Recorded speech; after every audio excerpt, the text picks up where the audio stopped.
Meskipun menikah itu adalah suatu kewajiban yang diwajibkan oleh agama agar kita bisa melanjutkan warisan dan keturunan kita agar tetap berbakti, mengabdi kepada Tuhan yang Maha Kuasa dalam kehidupan ini.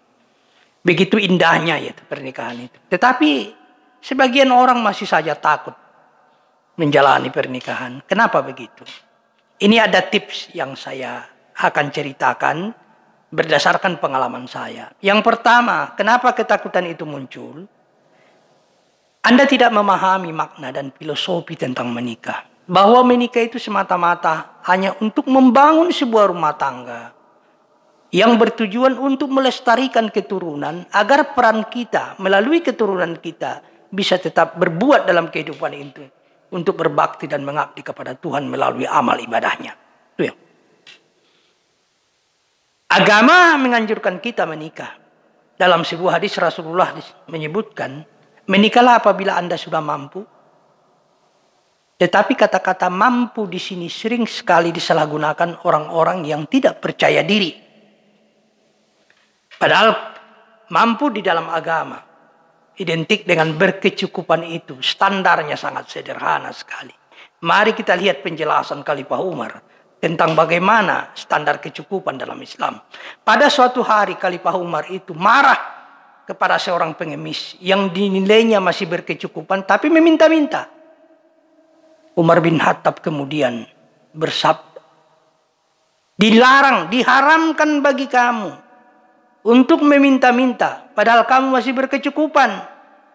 Salah seorang sahabat bertanya, hai Khalifah, apa standar kecukupan dalam Islam? Umar mengatakan, sepanjang masih ada yang dia makan besok pagi dengan keluarganya, itu sudah kecukupan. Betapa sederhananya ya, kecukupan itu di dalam Islam. Yang kedua, jangan berpikir ideal. Pernikahan itu membutuhkan konsep pikiran prioritas, bukan ideal. Bagaimana saya bisa menjadi suami yang baik kelak? Bagaimana bisa saya menjadi istri yang baik yang mengabdi kepada suami saya? Bagaimana standar ekonomi saya sehingga bisa membutuhi kehidupan rumah tangga saya kelak? Saya terpaksa menunda dulu sampai tiba pada kondisi ideal baru saya menikah. Oh, itu sampai kapan kawan? Tidak akan bisa Anda menikah kalau berpikir ideal. Berpikir prioritas. Ingat itu kondisi ekonomi yang ideal tidak pernah ada. Malah itu bisa tercipta bila mana Anda telah didampingi oleh seorang istri atau seorang suami. Yang penting kita menyadari posisi kita masing-masing. Yang ketiga, cinta itu membutuhkan eksekusi. Pernikahan itu membutuhkan tindakan. Itu yang sangat dibutuhkan. Jadi pesan saya kepada para jomblo ya, dengar ini, bahwa pernikahan itu hanya membutuhkan satu modal besar, yaitu tindakan. Berani bertindak. Jangan berpikir ideal. Dengarkan kisah saya. Setelah saya tamat sarjana pada 30 Juni tahun 90. Yang saya pikirkan adalah bekerja, bagaimana membayar utang, dan bagaimana segera menikah. Kenapa harus menikah? Karena dengan didampingi seorang istri, saya akan lebih kuat berjuang mencapai cita-cita yang tertuang di dalam mahligai rumah tangga itu. Saya praktis hanya kenal dengan seorang perempuan, kenal 3 bulan. Langsung saya melakukan tindakan eksekusi, mendatangi orang tuanya ke kampung, ke pelosok. Hanya ditemani oleh kakaknya. Tidak ada dari keluarga. Kemudian saya melamar. Dan saya tetapkan pernikahan itu pada 30 Desember tahun 91. Apakah saya punya modal yang kuat? Apakah saya sudah punya uang? Apakah saya sudah punya tabungan? Apakah gaji saya bekerja sebagai wartawan di media kecil sudah mencukupi? Jauh panggang dari api kawan. Yang penting innama a'malu binniyat. Setiap ibadah dinilai dari niatnya. Saya waktu itu gaji saya cuma 40.000 satu bulan.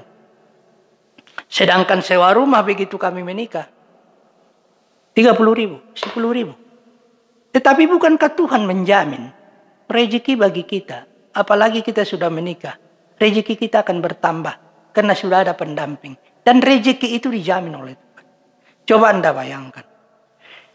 Begitu kami siap pernikahan di kantor KUA, langsung ke rumah petak yang tidak ada jendela, tidak ada tempat tidur, tidak ada kursi, tidak ada peralatan dan sebagainya. Saya beranikan untuk menikah. Kalau tidak, kapan? Karena saya yakin bahwa ini perempuan yang jadi istri saya akan menjadi perempuan ideal setelah saya bina dalam rumah tangga. Makanya rumah tangga itu adalah sarana membangun cinta. Dan cinta harus dibangun setiap hari, setiap saat. Meskipun pernikahan saya pada tanggal 30 Desember yang akan datang sudah mencapai 29 tahun. Toh saya tetap membangun cinta setiap hari, setiap saat. Harus diupdate terus. Jadi pesan saya kepada kawan-kawan, jangan terlalu berpikir ideal untuk menikah.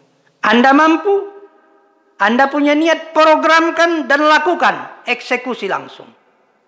Semuanya akan disempurnakan oleh Tuhan.